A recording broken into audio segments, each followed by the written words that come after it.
Welcome to another deep dive. Today we're going right into the heart of activism in a world where data is king. I think everybody remembers those Snowden leaks back in 2013. Oh, yeah.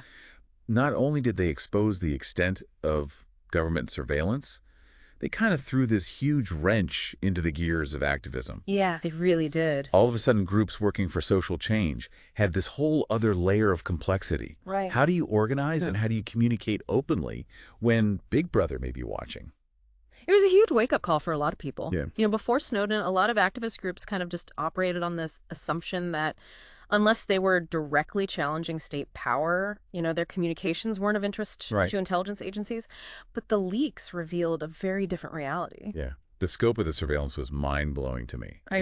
We learned that even groups like Amnesty International and Doctors Without Borders were being monitored. Yeah. That had to send like shockwaves through the entire activist community. Absolutely. It really kind of raised the stakes. Yeah. Imagine you're an activist and you're working on a sensitive issue.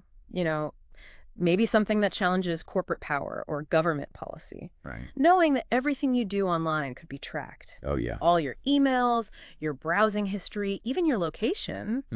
That would definitely make you think twice about how you communicate and organize. It's like that chilling effect that we talked about earlier. Exactly. Suddenly, the risk of speaking out or connecting with others feels way higher. Yeah. I remember reading about an activist who described it as like constantly looking over their shoulder, never really sure who was listening in. It creates this sense of unease, Yeah, and that can really impact how activists operate. right, Some groups even retreated further underground, right, adopting more secure communication tools, but they were also more exclusive. right. And that comes with its own set of challenges. Exactly. If you make it too difficult for people to join in or participate, you risk isolating yourself from the very communities you're trying to reach. Yeah, It's a real balancing act, isn't it? it is. Trying to find ways to protect yourself without sacrificing openness and accessibility. Exactly. And that's kind of where this techno-legal approach came in. So let's break that down for our listeners. Sure. The techno-legal approach in a nutshell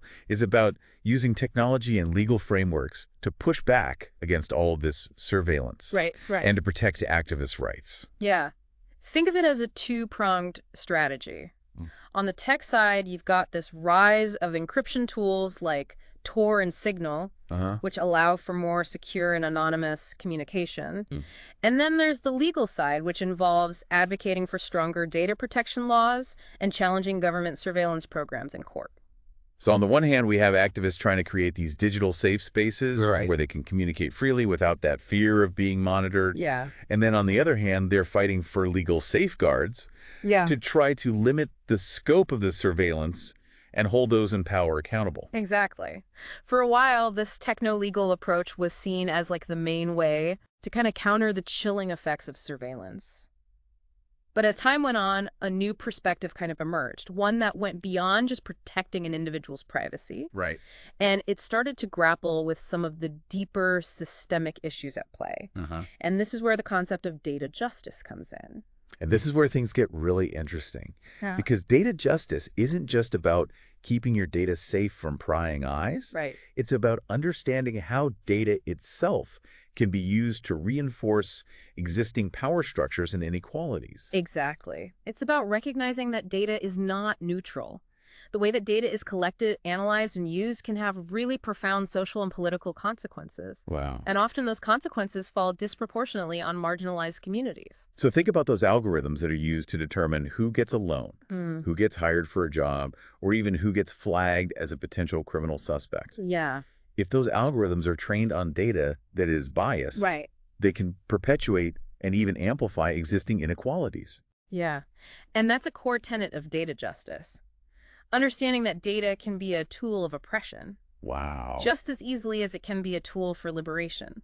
So how did this idea of data justice actually start to take shape within the activist community? Well, it wasn't like a single event, Okay. but rather a growing awareness that this techno-legal approach, while important, wasn't addressing the root causes Got it. of data-driven injustice. Activists started to see these connections between data power and social inequality. So it was kind of like this realization that, hey, encryption and privacy laws are great, but they're not going to solve the problem Right. if the systems themselves are rigged against certain groups of people. Exactly. And this led to a shift in focus from individual privacy to collective rights and social justice. It's about demanding more transparency and accountability in how data is collected and used, Okay. ensuring that marginalized communities actually have a voice in shaping data governance, and challenging the ways in which data is used to reinforce existing power structures. So instead of just trying to protect themselves from surveillance, Right. activists started asking these bigger questions like who controls the data, Yeah. who benefits from it, and who is harmed. Precisely.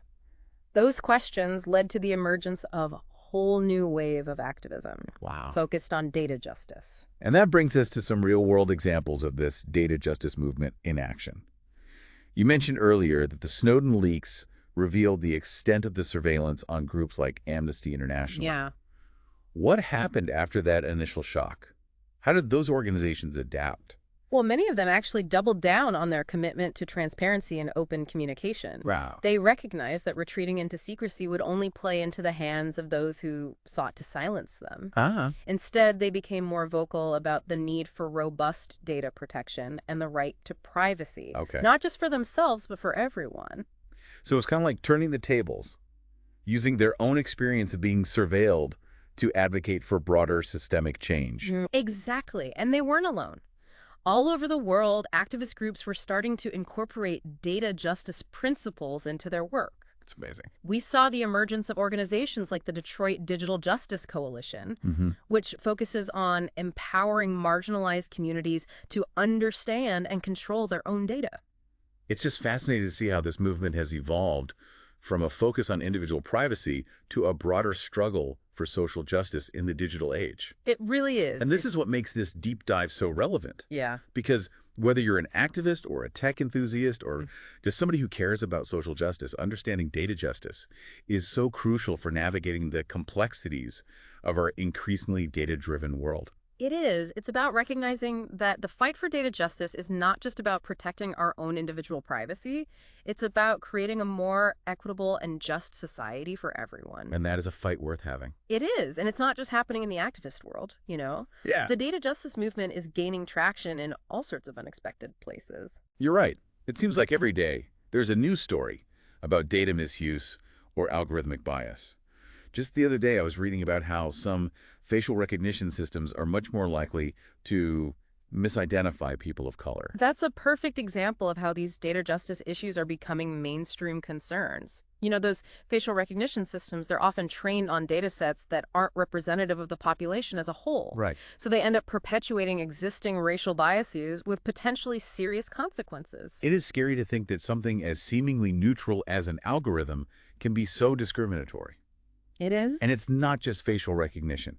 I've heard stories about algorithms being used in hiring that discriminate against women or people from certain socioeconomic backgrounds. Exactly. And that's why data justice is so important. It's about challenging this assumption that data is objective, and neutral data is actually a reflection of the society that creates it. And if that society is riddled with inequality, well, the data will be too. So we can't just blindly trust the algorithms. We need to understand the data they're based on and the potential biases they might contain. Yeah. Otherwise, we risk creating systems that reinforce existing inequalities rather than challenge them. Absolutely. And that's where data justice comes in. It's about demanding transparency and accountability from the people and institutions that collect and use our data. It's about advocating for more diverse and representative data sets. Right. And it's about ensuring that algorithms are designed and implemented in a way that promotes fairness and equity. So it's not just about fixing the algorithms themselves. No, It's about addressing the broader societal inequalities that are reflected in the data. It's a much bigger challenge than just tweaking a few lines of code. It really is. It requires a fundamental shift in how we think about data and its role in society. And that shift is starting to happen. Yeah, and it seems like it's happening on multiple fronts. We're seeing activists, researchers, policymakers, and even tech companies starting to grapple with these issues. Absolutely. And that's really encouraging because data justice is not just about protecting ourselves from harm. It's about harnessing the power of data to create a more just and equitable world. So it's about moving beyond this defensive posture of just trying to protect our privacy Yeah. towards a more proactive approach of shaping how data is used to benefit society as a whole. Exactly. And that's a vision worth fighting for. Speaking of fighting, let's go back to those activist groups that were targeted by surveillance in the wake of the Snowden leaks. How did they respond to this new awareness of data justice? Did it change their strategies or tactics at all? It definitely had an impact. Many groups started to incorporate data justice principles into their organizing and advocacy work. They became much more vocal about the need for data protection laws that safeguard the rights of marginalized communities. So it's like they realized that data wasn't just something to be protected from, Right. but also something that could be used as a tool for social change. Exactly. And we saw some really innovative examples of this. Some groups even started to use data collection and analysis to expose patterns of discrimination and injustice. I remember reading about a group that used publicly available data to map out racial disparities in access to healthcare in their city. Yeah. And they were able to use that data to advocate for policy changes that would address those inequities. That's a great example of how data can be used to empower communities and hold institutions accountable. Yeah. And that's really at the heart of data justice. It's about giving people the tools and knowledge they need to understand and control how data is used to affect their lives. It's about making sure that the benefits of the data revolution are shared equitably. Right. And that the harms are mitigated. Precisely. And it's not just about large-scale advocacy campaigns. Right. Data justice also plays out in the everyday choices we make as individuals. So what can our listener do in their own lives to promote data justice? Well, for starters, be mindful of your own data footprint. Think about what information you're sharing online and who you're sharing it with.